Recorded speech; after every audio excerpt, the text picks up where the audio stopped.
حیدرآباد کے رنگاریڈی ضلع میں آؤٹر رنگ روڈ پر پیش آئے سڑک حادثے میں ایک شخص کی ہو گئی موت۔ ایگزٹ نمبر 12 کے پاس ایک کار حادثاتی طور پر بے قابو ہو کر ڈیوائیڈر سے ٹکرا گئی۔ اس حادثے میں کار چلانے والے شخص کی موت ہو گئی۔ مہلوک کی شناخت 30 سالہ ترملیش کے طور پر کی گئی ہے، جو اچھل کر سر کے بل گر پڑا۔ سر پر شدید چوٹ لگنے کی وجہ سے وہ موقع پر ہی فوت ہو گیا۔ اطلاع ملتے ہی آدی بٹلہ پولیس موقع پر پہنچی اور لاش کو پوسٹ مارٹم کے لیے مردہ خانہ منتقل کر دیا گیا۔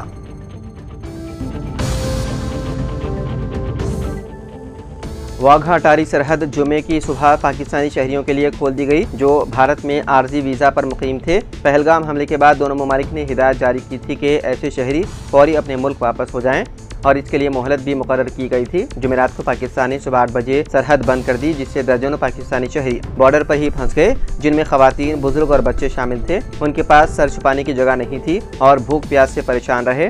پاکستان کی سخت پالیسی پر شدید تنقید ہوئی۔ جمعے کو بالآخر گیٹ کھول کر انہیں وطن واپسی کی اجازت دے دی گئی۔ ہندوستان نے اپنے انسانی رویے کا مظاہرہ کرتے ہوئے اعلان کیا ہے کہ اگلی اطلاع تک اٹاری واگھا سرحد سے پاکستانی شہریوں کو واپسی کی اجازت دی جاتی رہے گی۔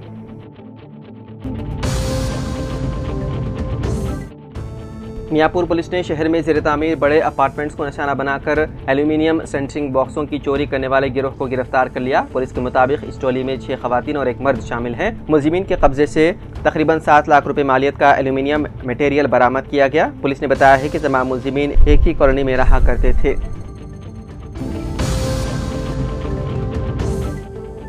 حیدرآباد کے شمس آباد انٹرنیشنل ایئرپورٹ پر DRI کے عہدیداروں نے جمعرات کو 3 کروڑ 45 لاکھ روپے مالیت کے 3.5 کلو سونے کو ضبط کر لیا۔ ایک اطلاع پر DRI حیدرآباد زونل یونٹ کے عہدیداروں نے ایک مسافر کو پکڑا جو دبئی سے حیدرآباد براہ مسقط پہنچا تھا۔ عہدیداروں نے ایئرپورٹ پر اوور برج کے قریب گراؤنڈ ہینڈلنگ اسٹاف کو بھی پکڑا۔ اسمگل کردہ سونا گراؤنڈ ہینڈلنگ اسٹاف رکن کو مسافر کی جانب سے اس وقت دیا گیا تھا جب DRI کی ٹیم نے اسے گرفتار کیا تھا۔ تحقیقات میں پتہ چلا ہے کہ یہ سونا ایئرپورٹ کے پارکنگ علاقے کے قریب ایک اور گراؤنڈ ہینڈلنگ اسٹاف رکن کو دیا جانے والا تھا، جو بعد ازاں ایئرپورٹ کے باہر اسی مسافر کو واپس کرنے والا تھا۔ 30 سونے کے بسکٹ برآمد کر لیے گئے۔ ملزمین کو گرفتار کر کے عدالتی تحویل میں دے دیا گیا۔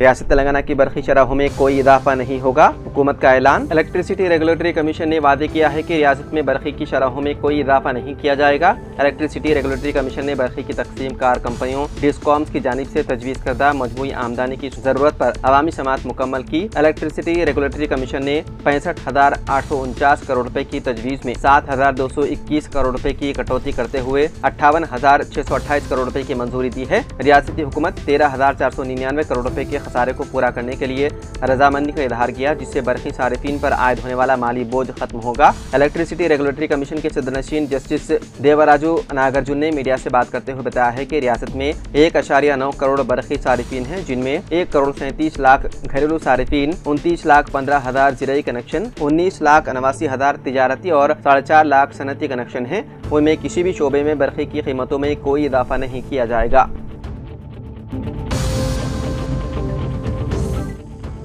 Telangana board of intermediate education نے تعلیمی سال 2025 اور 26 میں داخلوں کے لیے شیڈول جاری کر دیا ہے۔ سرکاری، خانگی، امدادی و دیگر جونیئر کالجز میں سال اول جنرل اور ووکیشنل کورسز میں 1 تا 31 مئی داخلوں کا عمل جاری رہے گا۔ اہل طلباء کو مشورہ دیا گیا ہے کہ وہ آن لائن درخواست سے داخل کریں۔ 2 جون سے کلاسز کا آغاز ہوگا۔ طلباء کے 10ویں کے گریڈ اور ریزرویشن کی بنیاد پر نشستیں الاٹ کی جائیں گی۔ پرنسپل انٹرنیٹ مارکس میمو کی بنیاد پر عارضی داخلے دیں گے، لیکن ان عارضی داخلوں کو حتمی SSC پاس سرٹیفکیٹ اور TC جمع کرانے کے بعد ہی پروویژنل داخلے طے کیے جائیں گے۔ انٹر بورڈ نے پرنسپل کو مشورہ دیا ہے کہ وہ داخلوں کے دوران ریزرویشن کے اصولوں پر سختی سے عمل کریں۔ انٹر بورڈ نے داخلوں کے لیے ٹیسٹ یا دوسرے طریقے اپنانے کے خلاف جونیئر کالجز کو انتباہ کیا۔ خانگی، ایڈٹ، غیر امدادی، social welfare, tribal welfare, KGBV، BC welfare, minority, model school, junior colleges, government junior colleges میں داخلوں کے لیے طلباء کو لازمی آدھار نمبر داخل کرنا ہوگا۔